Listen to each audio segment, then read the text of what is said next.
I don't think I learned much about the world since October 7th. I think much of what I'd already assumed about the world had been violently reinforced.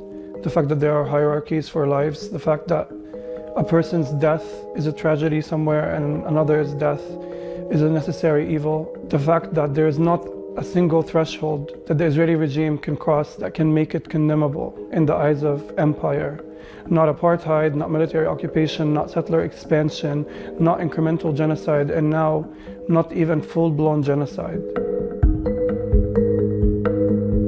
My name is Mohammed El-Kurd, and I'm a writer and journalist from Jerusalem, occupied Palestine. Palestinians have been facing challenges of censure, erasure, being misconstrued, being misinterpreted willfully, their words taken out of context, being vilified. It's a good thing when terrorist leaders are assassinated, isn't it?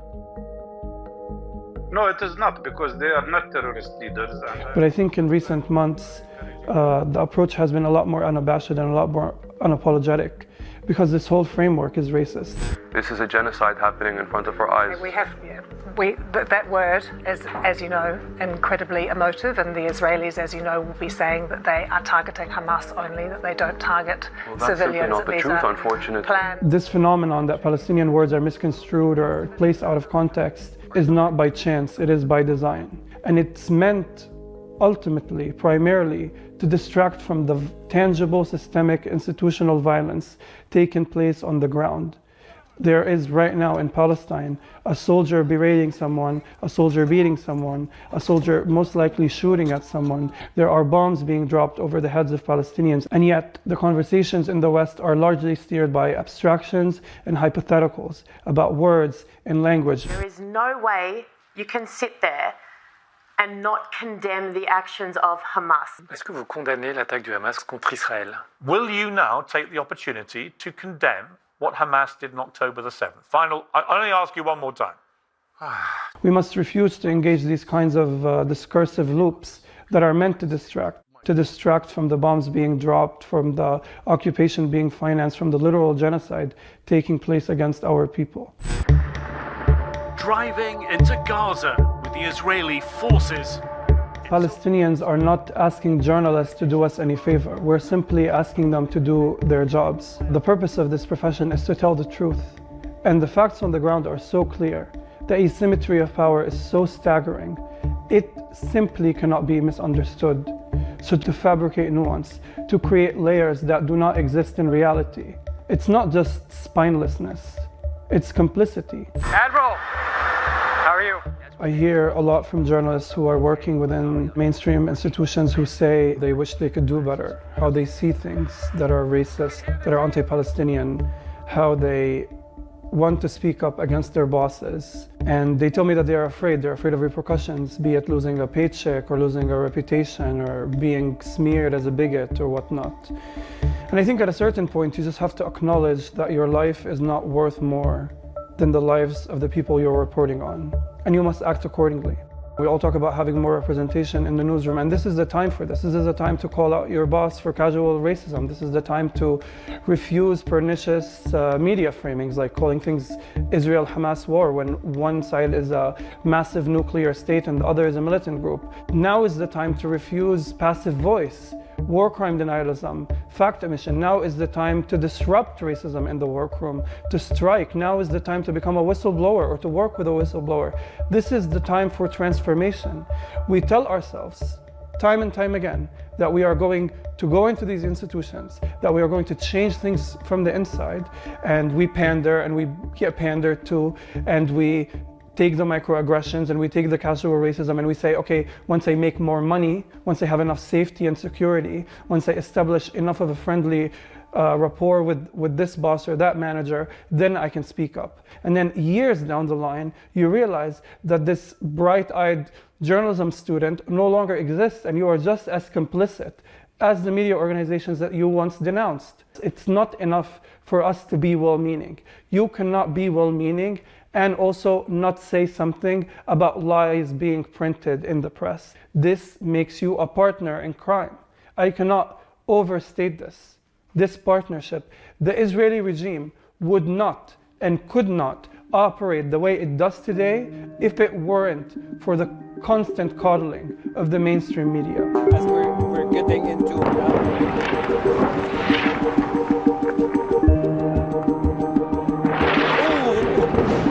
You know, there's this narrative that the Israeli regime is targeting journalists because they want to suppress the truth. But I don't think there's a scarcity of truth. We have seen more dead Palestinians than we have ever seen before. And still the bombs have not stopped, and still the world superpowers have not called for a ceasefire. I think what there is a scarcity of is integrity. And that is what Palestinian journalists have offered us in the past 100 days, is to stop in the middle of the massacre, to fulfill your civic duty of reporting the truth. That is integrity. And the killing of journalists cannot be isolated from the killing of Palestinian society at large. It cannot be divorced from the fact that not only journalists are being targeted, but professors, doctors, government ministries and hospitals and universities and schools. There is a coordinated attempt to kill any social or political infrastructure that exists within Gaza, not only so that it's physically uninhabitable, but so that you can no longer operate a society, that you can kill the political and national expression coming out of the Gaza Strip. That is the goal of killing journalists, I think. Zionism is indefensible. I say this a lot because people like to meddle in this idea that Zionism can have multiple meanings, that it's complicated, that while it subjugates one people, it fulfills self-determination for another people. We must reject all of this because Zionism can only be defined by the crimes, by the actions it practices today in reality. There can be no double meaning beyond the material reality that it gives us. Right? You cannot talk about what's happening in Gaza today without naming the culprit, and the culprit is Zionism. Those are the principles of Zionism, not the romantic orations of people today. The facts on the ground speak for themselves. We must denounce any political ideology that elevates one people over another. In today's world, it is unfathomable that you defend anti-black racism or white supremacy or misogyny. It is unfathomable, and yet we have these debates and hypotheticals about whether Zionism is defendable, whether Zionism is viable, whether there can be nuance to Zionism. In storytelling, you're not supposed to leave the reader too anguished. So when we're talking about Gaza or Palestine, the tendency is that you end the story with talking about Palestinian people's resilience or generosity, love for life, love for one another. Oftentimes it's actually quite hard not to talk about these things. Palestinians in Gaza have been teaching us lessons in humanity. But I worry that this tendency to talk about our resilience is not about the Palestinian in Gaza, but it's about the consumer of the news. It's about me looking at these people, seeing that, yes, they are under the barrage of rockets, but they are able to keep the faith. And that makes me relax a bit. That makes me a bit complacent. It makes me feel like, khalas, God is with them, they're strong, they keep their spirits high, I don't need to do much. And it's beautiful, it's very beautiful to see Palestinians smiling in front of the camera, even as the massacre withstands. But I think what's more beautiful is the urgency that all of this has inspired. Our refusal to normalize massacres as business as usual is a lot more beautiful than singing the praises of resilience. I think Palestinians are a bit more stubborn than resilient. You know, we refuse to die. We refuse to submit. We say death over indignity. And Palestinians in Gaza have shown us this. Not only do they have the right to live, but they have the right to contempt. They have the right to feel angry, the right to fury, the right to not want to forgive, not want to be graceful, not want to be perfect victims. This is important, especially against the backdrop of a media landscape that says that the only Palestinian that should be interviewed is the docile Palestinian, is the defanged Palestinian, is the Palestinian who is willing to forgive his murderers. And I think that is absolutely dehumanizing.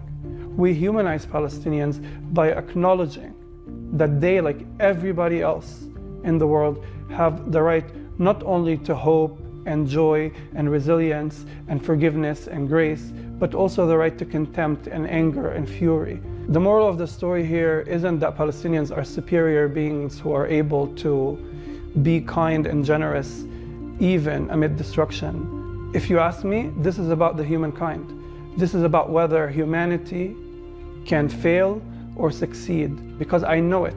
I know that in 10 years and 20 years' time, there's going to be all kinds of conclusions drawn about what's happening today. And people are going to say, if I were alive during that time, and if I had power during that time, well, we are alive today and we have power now, and there's something we can do about it.